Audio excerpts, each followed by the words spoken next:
All this time we've been looking for a man with a gun. It was a woman with a grudge. Well, I guess there's a lot of us.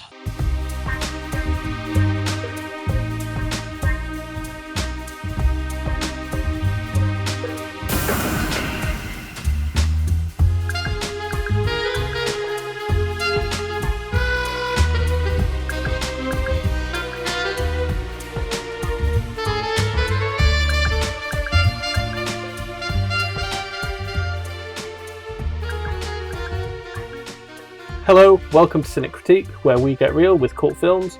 I'm your host Brian, and I'm here with my brother and co-host, my bro-host, Thomas. Hello.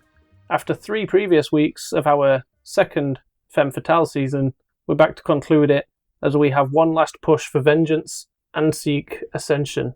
The films are 2002's Heaven and 2007's The Brave One. Yeah, so as you said, 2002's Heaven.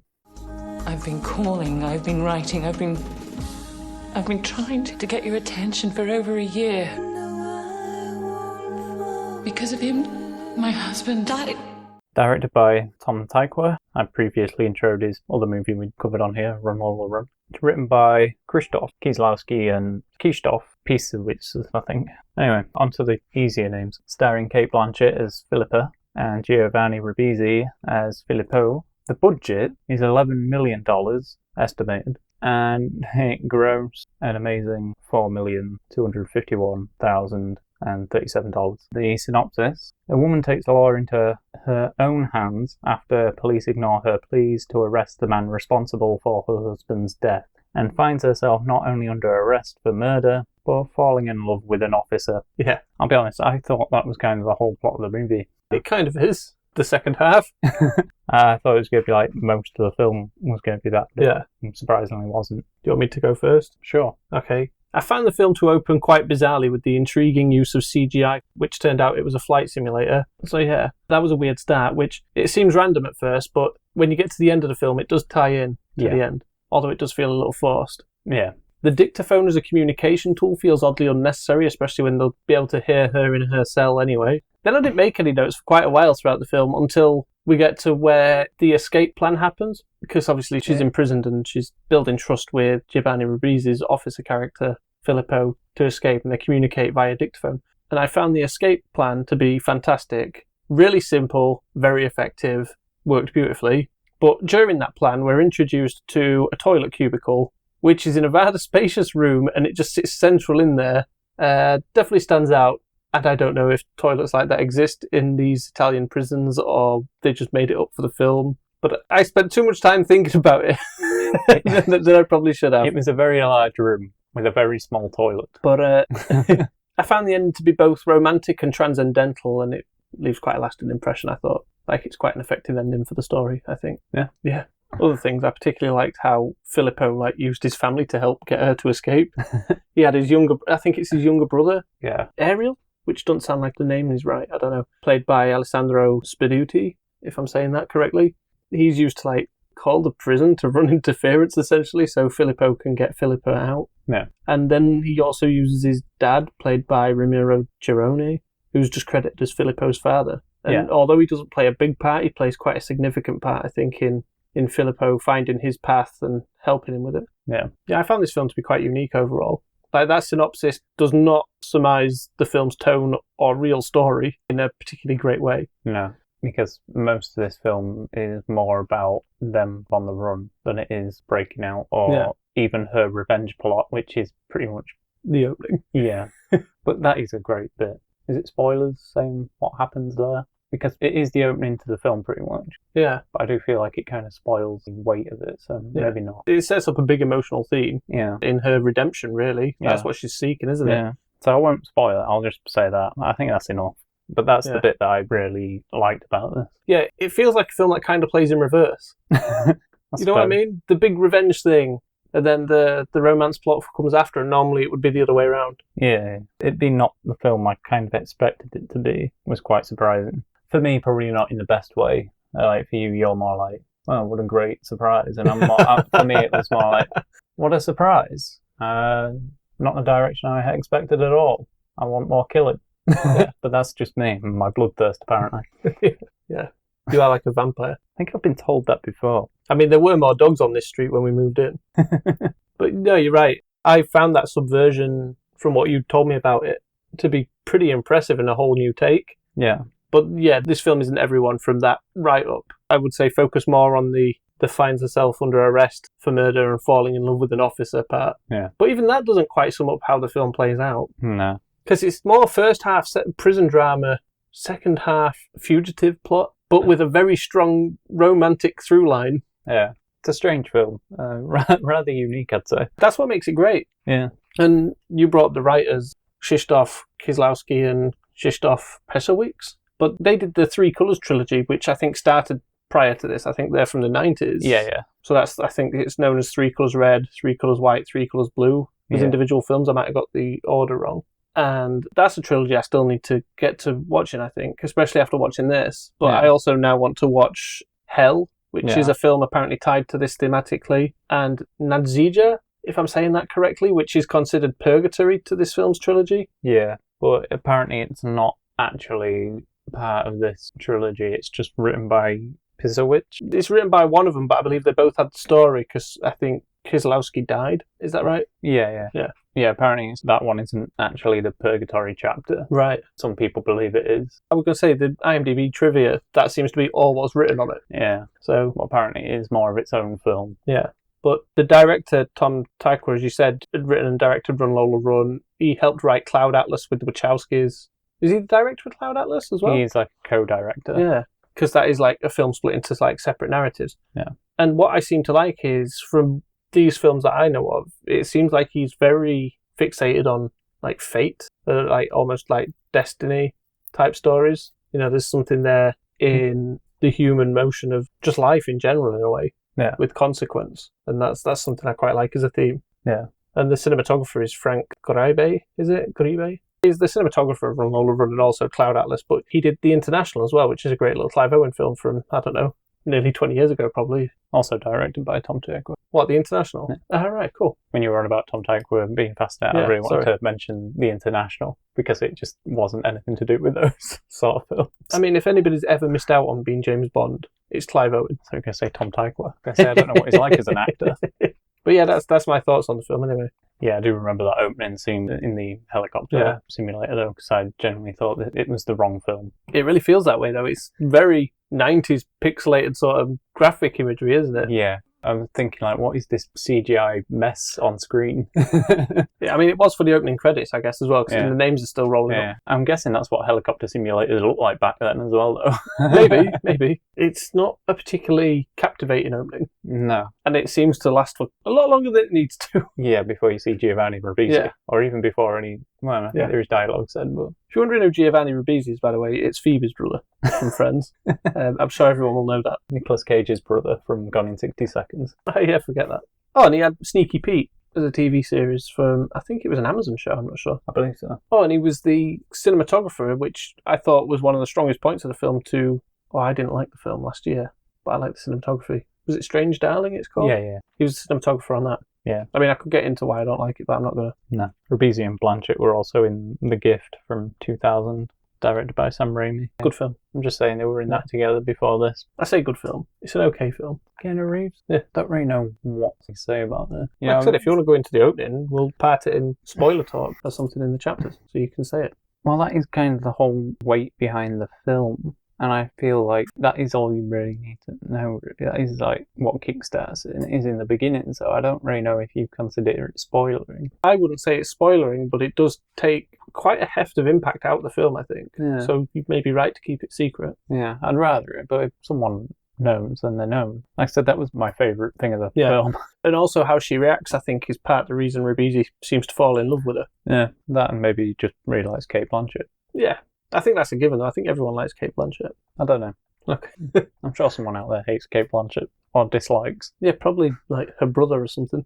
I do find it weird that they have very similar names. I think it's probably just done for a reason. Is it so then they kind of just feel really familiar with each other? It's like, what are they? I don't know. I think I was more surprised that they speak Italian for quite a lot of the film. Well, yeah, Giovanni Ribisi kind of plays in Italian. So yeah, exactly. That was really surprising. I think that's actually the biggest shock for me. Like, yeah, he's in it, fine. Yeah. Oh, he's Italian. And she plays, is it an English journalist who was married to her husband in Italy? Yeah, something like that. Yeah, it was just kind of shocking that he was kind of in it. Yeah. But great performance from him. I mean, I always think he does a great performance. That's what's great about him. But what I find more surprising is the fact that Cate Blanchett's seen as quite a powerhouse in the acting world by many critics and stuff. And then there's this film where Giovanni Ribisi is keeping up with her in performance. You know, he's matching her level. Yeah. And yet no one's like, there's a leading man. Or this guy should be in more films. He's nearly always background that I've seen him in. Or, you know, or just skirting on the things of support characters and so on. Yeah. So it was nice to see him take not centre stage, but being co-lead in this. Yeah. I thought you were going to say it's surprising that no one talks of this. I'd never really heard of it. Yeah, I hadn't. Just looking up Tom Tykwer from Run Lola Run, I was just like, that sounds like a good film. And then we decided to throw it in here. Yeah. So that's how good it was. Even the trivia says that it's from an unfinished trilogy. Yeah. Meant to complete moral transformation. Seems weird to start with heaven if you're doing moral transformation, right? And end in purgatory. Yeah. I guess I don't understand the order of them things. But No. I'm a big fan of the final shot. Yeah. It works. Like I said, it's transcendental, really, but it symbolises both literal and their figurative ascension from the end, which I think is nice. That is why you need the opening bit, though, because that's where he questions, how high can I fly? Yeah, I guess. But it feels a bit forced, right? Yeah. Generally don't really feel you need that. Or there could have been another scene that then cuts to him going there, right? Yeah, I don't think it was great opening in that, because, like I said, it was really weird. I thought you'd put on a random CGI movie from... To be honest, I thought it could have been Beast Wars. It did feel very Lawnmower Man in terms of CGI quality. Like I said, maybe that's what helicopter simulators looked like back then. I never looked them up. No, never needed to. No. That's what I was looking for. Apparently, Tykwer chose Italy, Turin and Tuscany, for its atmospheric blend of classical and industrial architecture, which I don't understand the need for that. I guess it works. It's a beautiful looking film. Yeah. Makes you want to go on holiday. But also, did you see that Philippa was originally meant to be much older, nearly 50? No. Yeah, the character was then made younger when Blanchett was cast, adding a romantic thread. So I assume the romantic section weren't even there until they cast Blanchett as the younger part. So that's what it sounds like. But now I'm trying to think, what was the movie before? The same, but just some young guy helps this old lady out of prison, I guess. Oh. No romance. That just sounds really weird. Yeah. I don't know why. Then again, the romantic subplot kind of feels weird anyway, because he does kind of just see her in the room and he's just like, I'm going to help her now. Yeah. Okay. Did you see that Blanchett actually shaved her head for this? It weren't a bald cap or anything. Yeah. She called it liberating, apparently. It's not vanity, it's ritual sacrifice. Apparently there's some German studio shoots in this film. Right. So I'm guessing they're for more of the interior shots in the prison. Yeah. Maybe that's where that big room with the toilet is. Maybe. Maybe that was in Germany. Yeah. Maybe that's what they really wanted. Yeah. I kind of forgot about that until you brought it up. Now I'm kind of questioning if they'd made that as a set, because even then it's strange. Yeah. I just don't understand why. I assume it's so you can't escape through a window. Maybe. Or so guards can go around and not see anything, but so you're heavily guarded in there. But I don't know, it just seems weird. Yeah. It is a really big room. Yeah. Like they could have had something else in there, like another toilet. But yeah, that's all I've actually got on this, I'll be honest. Yeah. Yeah. But I particularly liked it. I would highly recommend it. It's a quiet film, though. You know, no big flash or bells and whistles. I think I've used this term before. It's a mood piece. Yeah. Yeah, you really like that term. I just don't understand how I could describe it any other way. It's a mood piece. I'm trying to look what the last mood piece was that we had on here. I don't know. In the Fade. Yeah, right. A couple of weeks ago. Yeah. That was a mood piece, apparently. Yeah, in the Fade is kind of the reverse mood piece to this. Yeah. Yeah, in the Fade it's like, oh, I've got a peaceful, loving, romantic life, and then boom, bomb, and then she's like, oh, I don't know what to do. Quietly contemplates, becomes vengeful, and then a bomb again. Whereas this starts with a bomb. She's lost that loving relationship because we already know her husband's dead. Well, we learn that pretty quick. That's part of the reason of the bombing. And then it becomes a quiet, transcendental, romantic path with Giovanni Ribisi's Filippo. Yeah. But yeah, definitely a mood piece. Yeah. This is more somber. Yeah. But I like how it questions morality as well, because like we learn that she's done wrong and she realises she's done wrong, but there's obviously a sentence there that she should face legally, but should she face it morally? Yeah. What? I was just thinking Giovanni Ribisi just kind of says, nah. His character has like... I'll be honest, I liked him in this film, but his character motivation is slim at best. Yeah, it's just, he sees Kate Blanchett and he's like, thinks, she needs out of here. Yeah, I'm going to help her get out. Yeah. I know this prison well enough, I can help. Yeah. Like, he shouldn't have been translating if I'm right in the first place. He just volunteers that service. He's like, oh, I'm good with English. Yeah. He's like, I can translate, and then you don't need to pay anybody or something like that, innit? Yeah. Then he comes up with this whole weird contrived thing of the dictaphone. Yeah. What's weird is that they actually find the dictaphone. Yeah. Like the actual, the other officers, don't they? Yeah. Like the prison warden or whatever. Somehow they still let the plan play out. Yeah. I mean, it's a bloody great plan and it works great. That, like, the simplicity of it is just the beauty of it, I think. Do you have any more to say? Not really. Okay, so you want me to move forward? Yeah. Okay. On a budget of $70 million, estimated by IMDb anyway, we have 2007's The Brave One. I never understood how people lived with fear. And then fear touched me. My boyfriend was beaten to death. We got the best detectives in this city working on this, and we will find them. From director Neil Jordan, written by Roderick Taylor, Bruce Taylor, and Cynthia Mort. It stars Jodie Foster as Erica Bain, Terrence Howard as Detective Mercer, Nikki Katt as Detective Fatale, Naveen Andrews as David Kamani. And the synopsis as IMDb has it: struggling to recover emotionally from a brutal assault that killed her fiancé and left her in a coma, a radio personality begins a quest for vengeance against the perpetrators that leaves a bloody trail across New York City. So there you go. Yeah. This is kind of what I was expecting from the last one. Oh, I said its budget was approximately $70 million. It sadly only grossed $69,787,394 US dollars globally. So it didn't even make its money back. Nope. And then obviously there'd probably be marketing. Yep. Which is odd because everyone I've spoke to that's seen this film love it. Yeah? Yeah. Who are you speaking to? I have cool friends. I've known no one that's seen this. I'll give you a list when we're off air. They don't have to be real people, right? Does that say David Duchovny? You can't just throw actors on that list. He's a real guy. He'd like this film. Yeah, I really like this one. Like I said, 2007. That's quite a while ago now. 18 years, as Brian Cox would say. Yeah, it's when I think back. It's one of them films where you just kind of think back, oh man, 18 years ago. Yeah. Yeah. You can legally vote now. Yeah. You mentioned the budget. Yes. So I'll just say that Jodie Foster made the most she's ever made on this movie. So she's the reason this film didn't succeed. She made $15 million on this. Oh wow, that's not even that much when you think what most actors. Although, would it have been? She was a producer on it as well. Yeah. So I'm guessing she got paid for doing two jobs. Yeah. And she did seem to change quite a few bits of the film if you looked it up. Oh, right, okay. She decided that Erica Bain was going to be a radio host. Right, okay. I quite like that idea. Yeah. It makes it a bit different to what you usually get in these films. Yeah. She was going to be a journalist. Ugh. Like the last film. Yeah. Pretty sure Blanchett's a journalist in heaven. You said so. It sounded right, because I think that's how I got on about No, I'm not on about the film. I mean in real life. I think Kate Blanchett's a journalist in heaven. Okay. That's a strange thing to assume. She just has that look about her. I don't even know what that means. Neither do I. This does get compared to Taxi Driver. Oh yeah, I'm not surprised. There are a few similarities. Mm-hmm.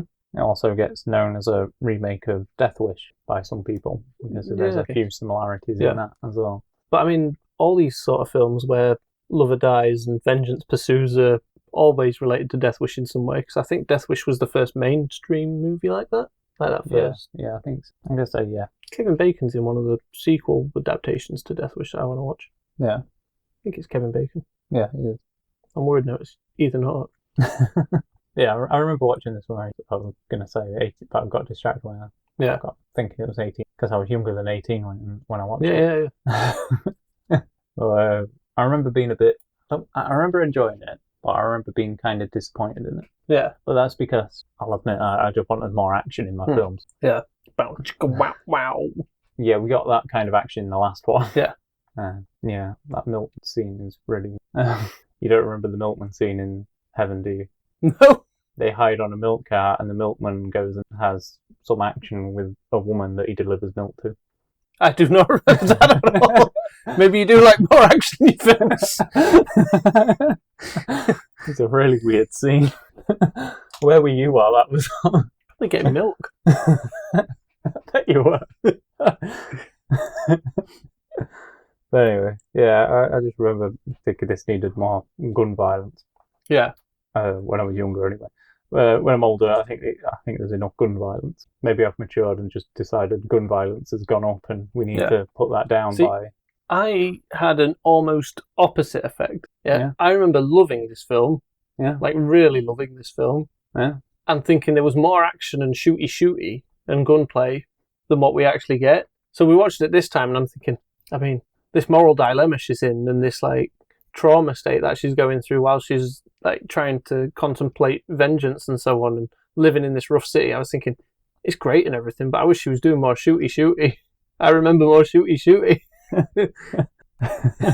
So I really enjoyed the drama this time. And I mean, I'm not saying I hate it. I still like it a lot, but I would rather watch Taxi Driver. That's a given. There's not many films. Although Taxi Driver is a top 10 film for me. If I was to really narrow it down to top 10, that's a definite. Yeah, you should get into top 10 films. Yeah. You can have an argument. Specific genres, or just trying to define one top 10. Oh man, it could take all day. I feel like I've been working all my life to find a top 10. Can't be done. You've put the Batman in 10 times. I could happily do that. Just thought I'd get the Batman in there before you did. Okay. You mentioned Taxi Driver. I'm surprised you didn't mention films inspired by. I mean, there's a lot. Joker. Yeah. Yeah. To be fair, saying Jodie Foster puts in one hell of a performance, you can pretty much say that about any Jodie Foster. I've never seen her turn in a bad performance, but I think this is a lot more different. Well, a lot different to what we've seen from her before. Yeah. I do like that she was in the original Taxi Driver. Yeah. Well, Taxi Driver, should I say, and now she's like in her own little version of a Travis Bickle story. Except she kind of has a bit more reason to go about what she does. You don't think Travis Bickle's misunderstood PTSD of the war was enough for him? He does go a bit crazy. And that's all I'm saying. Yeah, but like that film, they're basically the same. They're both corrupted by the world they're seeing around them. Yeah, but I feel like she does go out on a bit of a revenge thing. As Travis kind of he just hated the world he was looking at. Not really. Well, he was at war with the world he was in still. Yeah. You know, I get it. You could only see the despair and so on. This film, IMDb, I don't know if you know, it tells you it's jumped X amount of places in a ranking thing for films being searched. Yeah. I don't know if it's us clicking on this film ourselves to like for the podcast when we've been going for notes and so on every so often, and when we're watching it to like just check who the actor was. But it's risen 2,749 places. Yeah, I did go on there about 1,900 times, so maybe. I only went on it 3. This being one of them. Doesn't explain all the others. No, but I think they're the natural climb. Do you want to hear my thoughts on this? Oh man, why not? Okay. I think it's a strong opening that sets up her relationship with her fiance really well.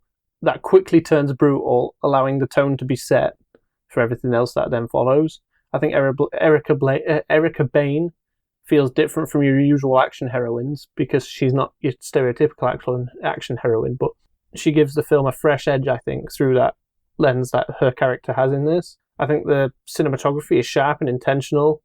There's a shot that feels very straight out of Taxi Driver for me anyway, and it was you get a very like rather dark corridor or hallway with the doorway to the outside being rather brightly lit. Yeah. And that's very, very sort of Taxi Driver imagery. There's other stuff, but that one really stood out to me because I like them sort of tunneling shots anyway. Yeah. Although some of the editing I found to feel a bit sudden. You know, it jumps terribly from one scene to another. And I don't know if that was just the terrible way movies were in the 2000s and so that's what they're doing because that's the fashion, or if it was a stylistic choice that's trying to say more that I just didn't find. Could be a bit of both. And then I thought Terry Howie was in this film more than I remembered. Sorry. Terry Howie. Who is this? Terrence Howard. Right. Terry Howie. Yeah. Okay. Yeah. he wasn't in as much as I expected. I remember him being in it more. Zoe Kravitz was a fun surprise as Chloe.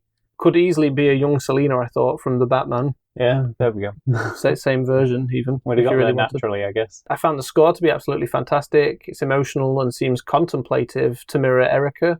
There's like a contemplation in the sound. I can't describe how it sounds, but there's something that feels like thought within that music that I think adds to her headspace, which adds quite a lot of depth to the film. In fact, I think the score does a good bit of lifting for this film. I'm not saying the film would be bad without it, but the score definitely emphasises her thought process as it moves on, I think. Do you have any more to say yourself? I do want to mention, you've mentioned both people, but not by name. Terry Howitt? No. Zoe Kravitz? No. You've mentioned them by name. Oh, the guy that did the score? Yeah. Oh, sorry. Dario Marianelli. Yeah. Yeah, you gave me that name earlier, thanks. Yeah, I did. Cinematographer name, I do actually have it written somewhere and I've lost it. How have I lost the cinematographer's name? By any chance, is it something like Philip Russell? Let's say yes, because I can't find it. He worked with the director on Interview with the Vampire. Okay. Also, the title of that film, I always thought it was An Interview with a Vampire. I'll be honest, I could have swore I've seen a DVD or video cover with that title. Yeah. So can a lot of people. I think it's I remember. Yeah, same. And that seems to be a misconception from a lot of people. But when I was looking up this film, it weren't just Interview with a Vampire anymore. There was a subtitle on it. Oh, yeah. I think it has. Does it have these characters? I can't remember. It is Interview with the Vampire. It's with the vampire as well, not with a vampire. Yeah, which is weird, because I really do remember the A. And then the subtitle is The Vampire Chronicles, which I don't remember seeing before.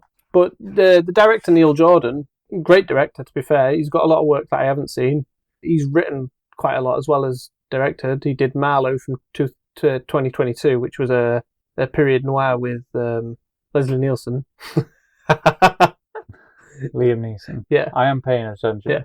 I'm just looking at... He did Greta. He created the Borgias TV show about the Borgia family in Italy. Yeah? Yeah, he did Undine. I think it's Undine. It might be pronounced Undine, which I think is an Irish film with Colin Farrell. He did Breakfast on Pluto, which is another Irish film with Cillian Murphy. Yep. He did The Good Thief, The Crying Game as well, and they're all supposed to be like great films. I've not seen them. I think I've seen a Breakfast on Pluto, though.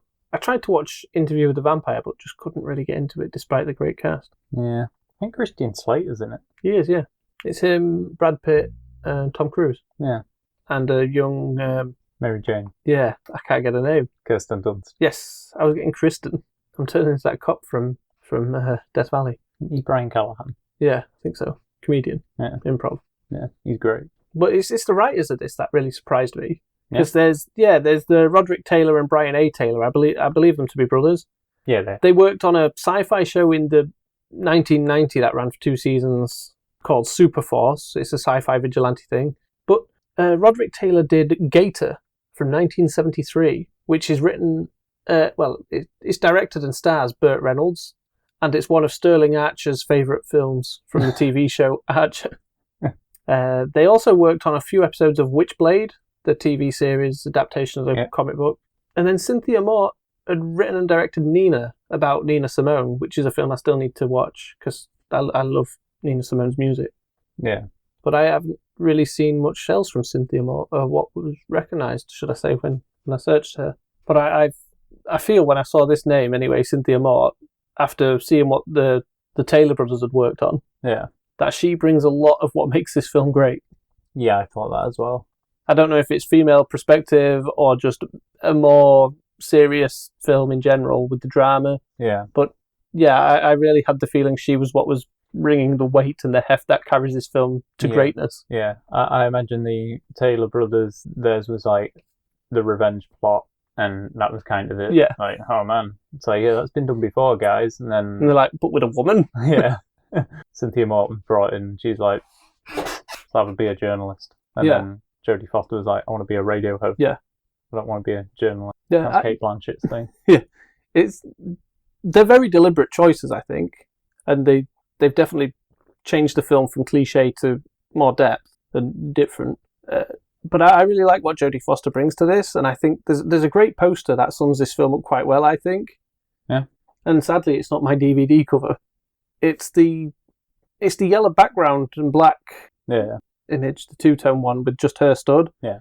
Which the black and yellow invokes taxi driver vibe straight away. Yeah. But her posing just shows a reluctant, contemplative edge to her character already.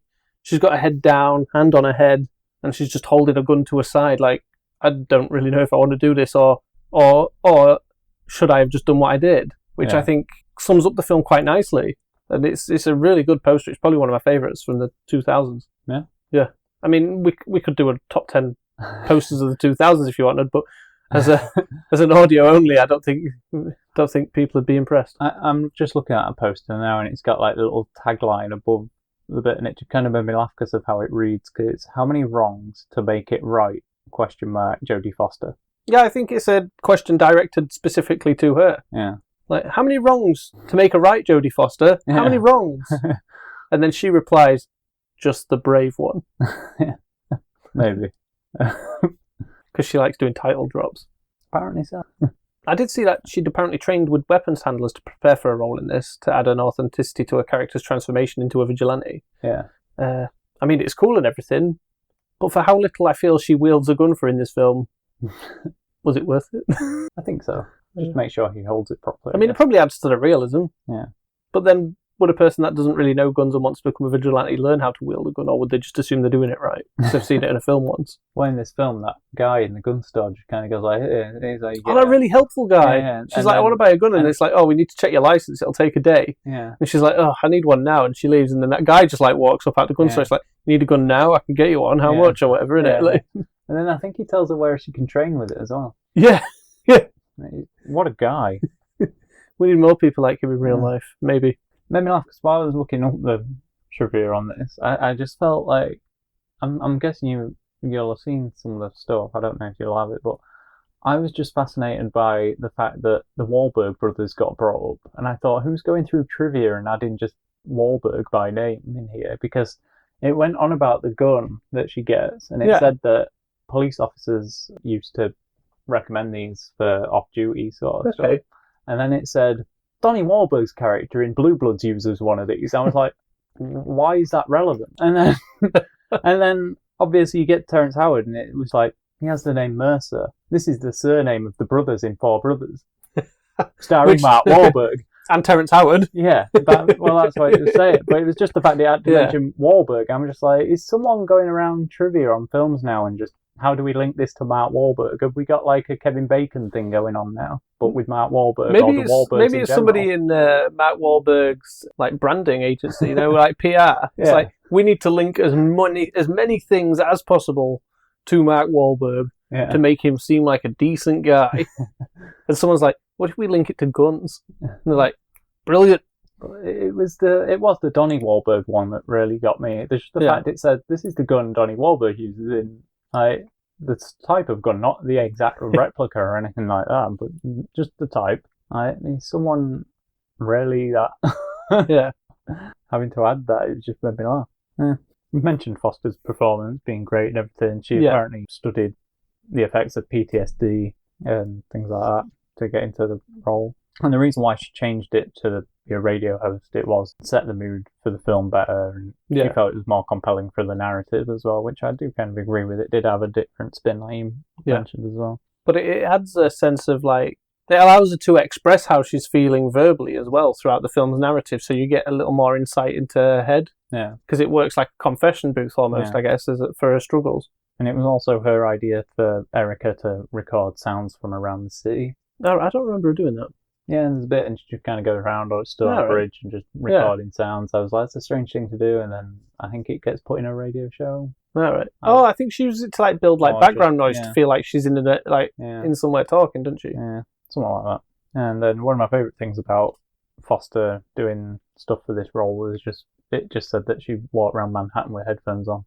All right. And I thought, is that research or is that just her wanting to listen to music in peace? I imagine that was her just like, I want to get into character, but I also want some like just relaxing time where I get to explore the city, feel like I live here. Yeah. I'll put on some headphones, and if my agent calls me, I can say I'm busy doing research. Yeah. So it's now been like chalked up as research, but it was just her getting some escape. Yeah, that's what I thought. It was a bit weird. Something I wish I had noticed watching it, and I feel like a fool for not, is the film's colour palette. Yeah. Did you see this at all? Now I'm just trying to think now, because I remember reading about a film, I can't think if it was this one, about it having, was it green? Or am I thinking of something else? That could be something else. Interesting. Go on. It starts with like warm golds, Alright. and it fades to icy blues and greys, reflecting Erica's descent into isolation and paranoia as the film progresses. Oh. Yeah, I wish I'd noticed that while watching it. Yeah. But like once I read it, I was like, oh yeah, I can play back scenes a little in my head and see it. Yeah. And Terrence Howard, he shadowed a New York police detective, Neil Carter. Okay. To get,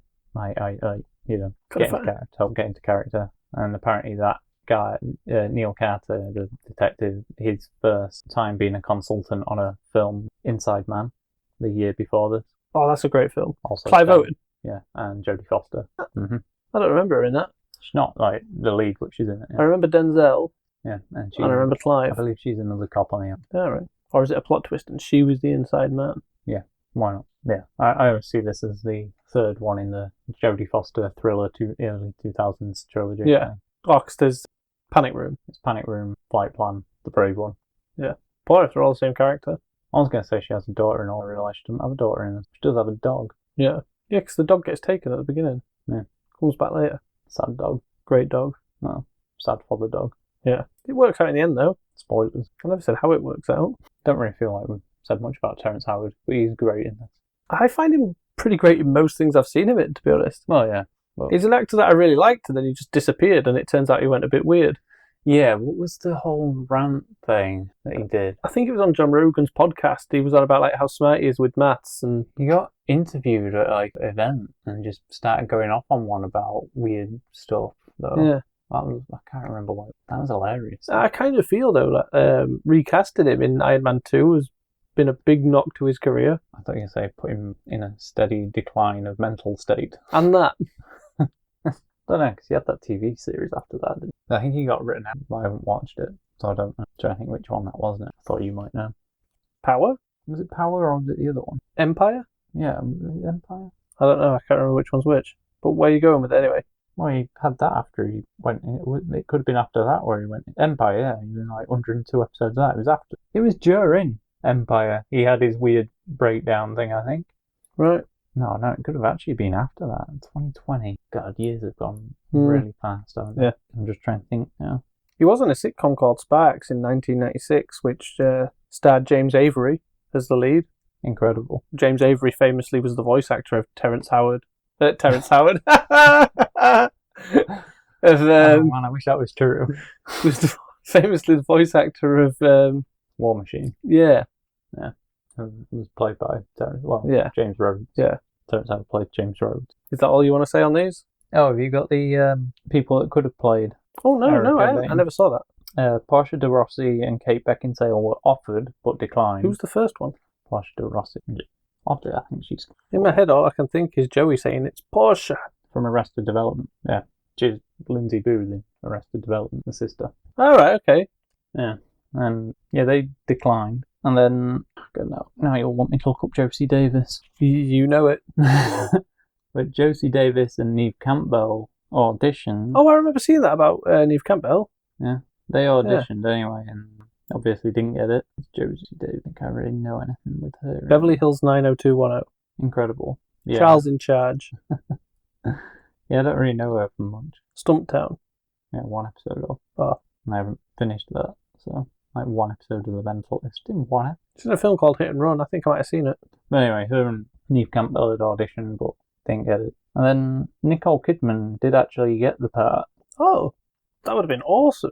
but she had to drop out and was replaced by obviously Jodie Foster, Yeah. which is funny because Nicole Kidman was also cast in the lead role in Panic Room. Yeah. So I can't remember why she had to drop out of that. I don't know. But now I just keep thinking Nicole Kidman movies where she could have dropped out and have Jodie Foster in it, and it's really weird. Yeah, I guess it is a bit weird. There's certain roles I just can't imagine Jodie Foster doing them. And Joel Silver called this movie a muscular chick flick. Okay. Joel Silver is a producer. Yeah. So the people that don't know. Yeah, I thought what a strange thing to say. Quite a famous producer as well. He's done a lot. Oh yeah, you look up Joel Silver, he pretty much produces I feel like probably half the I films feel you've like seen. nearly every film I grew up watching, and loved. Like, his name's attached to it somewhere. Yeah, so I think if you look at credits, you'll probably see that like more films with his name on it. Yeah. Than anyone else's. Is that all you want to say on this, or have you got more? I don't think I've got much more to say on it. Okay. I did it last week. Oh, weird questions. Yeah. Alright. I've got more. Okay. Philippa sets off a bomb trying to take down a drug kingpin. Erica picks up a gun after losing her fiancé in a mugging. So who's got a more justifiable rage, and who do you trust more not to shoot you in a parking lot? Hang on, these two questions. Well, I guess if it's who's got the more justifiable rage. So basically that would be the one that's less likely to shoot you in a parking lot. Because I kind of feel that Erica Bain had more reason. Yeah? Yeah. Okay. She was an actual victim in crime. Okay. And a dog was involved.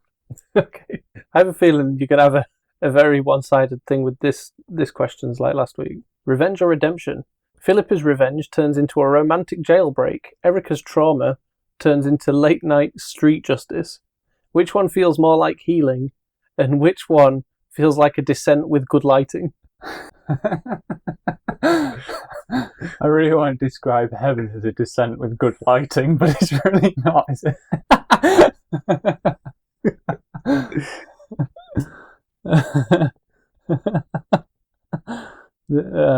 What was the first part of that? Which one feels more like healing? I really want to say that's the brave one as well, but it's not. So you're saying heaven for that? Yeah. Okay, so it's not unanimous this week. No. Heaven feels more like healing, but the other one was good lighting. Who's got the better ride or die attitude?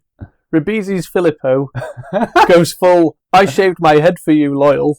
Howard's Detective Mercer is more of a slow burn, I see you, but you're making it hard type. Which man's support hit harder? The soft-eyed accomplice or the no bullshit cop? It's the no bullshit cop, bro. Okay. I think that was a great bit. Okay. He has a great bit in this. Yeah. The brave one. Vibe check. Sky high or subway dark? Heaven floats through Tuscany with existential guilt and fugitive love. The brave one rumbles through New York with jazz, guns and grief. Which setting worked better for this kind of story? The clouds or the concrete? For the concrete. Okay. Moral messiness, score 1 to 10. Who's living in the bigger grey area? Philippa accidentally kills civilians, falls in love with while fleeing justice. Or Erica plays executioner with poetic voiceovers and killer aim. Which moral mess hit you harder or made you more uncomfortable? I think Heaven made me uncomfortable, but the other one was... Okay. Yeah. But the moral mess of the brave one hit you harder? Yeah. Okay. Yeah. And if you were to grade them for moral messiness on a 1 to 10, what are you giving which? Moral messiness. Like, Heaven had quite a bit of, I feel, messiness in it. Yeah. Yeah. But on a 1 to 10, like most messies are 10, say. It's probably like a 7.5. Yeah. And the moral messiness of the brave one? Probably like a 5. Okay. Soundtrack to shoot someone to. Would you rather go for Heaven's ethereal strings and sunsets, or for the brave one's whispering city poetry while the bass drops just before she fires? I feel like I know the right answer, but the funnier answer is the first one. Okay. Okay. I'm getting a sense of God told me to now from you. I mean, I think that's what I'd say if I was done for murder. Neither of these women seduce to destroy. They mourn, they act, they break. Is this a new kind of femme fatale power? Or does it blur the line between tragic heroine and vigilante too much? I don't know. Do you want to come back to it? No. Okay. Okay. Realistic or dream logic? Philippa and Filippo literally ascend in the final scene like mythic ghosts. Erica walks away from a murder with a cop's blessing. Which ending felt more satisfying, or were both just metaphors in trench coats? Did you say sassifying? Probably. So I really like that as a term now. Which ending felt more satisfying? The brave one. Yeah? Yeah. Okay. Yeah. And the last one now. Heaven's ending is too funny for... Did you ever catch yourself siding with them even when they were crossing lines? Which moment was it where you went, shit, I'd probably do the same? Was it the bomb, the gun, or the silence? I mean, I don't really feel Bane did anything wrong. What's the question? What moment was it where you went, shit, I'd probably do the same? Was it the bomb, the gun, or the silence? What's the silence? You're going for silence? No, what is that? I guess it's the contemplating state or the living with the grief of the bomb. Well, I couldn't do that. But basically, when did you catch yourself siding with them? I mean, I was never on. I weren't ever against Bain, Erica Bain. Okay. Not that I was But you were against. against Philippa. You're like, God damn you blew up that place and now you've got to pay the crime. Well, she kind of arrested. And then Giovanni Ribisi decided that she needed broken out, and that really. And that's when you went on their side. You're like, if Giovanni Ribisi deems it, I deem it. I just thought it was really weird. Like, that's sort of the turning point for that film, and it's just so bizarre. It does feel a bit weird. It don't make sense in my head. Yeah, it's a bit odd. Was that all the questions? Yeah, that was it. 9. I couldn't come up with a 10th. No. Was there 10 last time? I don't know. I think I had 9 last time. I don't really understand why. Why I can't hit 10? Sure. Too round of a number. Maybe. My ankle clicked. Okay. So anything more to add now you've gone through those questions? Have those questions even made you change your mind of which film's better? Or do you not think they're better and they're just equally good but very different? For me, I kind of prefer the Brave one, but that's just kind of more of what I lean into. Okay. Well, Taxi Driver is one of my favourite all-time films, but I'm going Heaven. Please tell me that's how you're gonna announce which one you prefer now. It's always just Taxi Driver is one of my all-time favourite films, but I prefer. All I'm saying is you would think I would like the Brave one. Although it's odd, isn't it? Because Taxi Driver ends with that sense of ascension with the floating up. In my head now, there's Travis Bickle floating his way up to the sky. No, but the camera does. Don't you remember it? Yeah. I'd just rather think of Travis Bickle doing it. Because what's he called? Who wrote Taxi Driver? Read a whole thing about transcendentalism before he wrote Taxi Driver. It's what inspired him. That and Pickpocket that he kept going back to review again and again and again. Paul Schaefer. Yeah. We're not here to talk about the history of Taxi Driver. Is that where we're ending it? Just in silence. Yeah. So when you said you didn't know if you'd choose the bomb, the gun, or the silence, you chose silence and didn't even realise. Yeah. Okay. Damn, this episode's like a whole mind trip in it. You made it that way. Which kind of links to next week, I guess. I don't remember next week. I've already got all my notes for it. Look at you, because I don't know what it is I need notes for. Okay, wow. I'll end it here then. So that's the end of the show. Thank you for joining us this week, and if you haven't already, click like and subscribe. Glowing review would also be appreciated. We are Cynic_critique on X and Instagram, and Cynic-critique on Blue Sky. Links to those and more can be found in the show's description, and remember to join us next week as we enter the dreams of others, not like Freddy Krueger, as we'll be talking about Waking Life and Paprika. Goodbye. See you later. See you. It's an audio.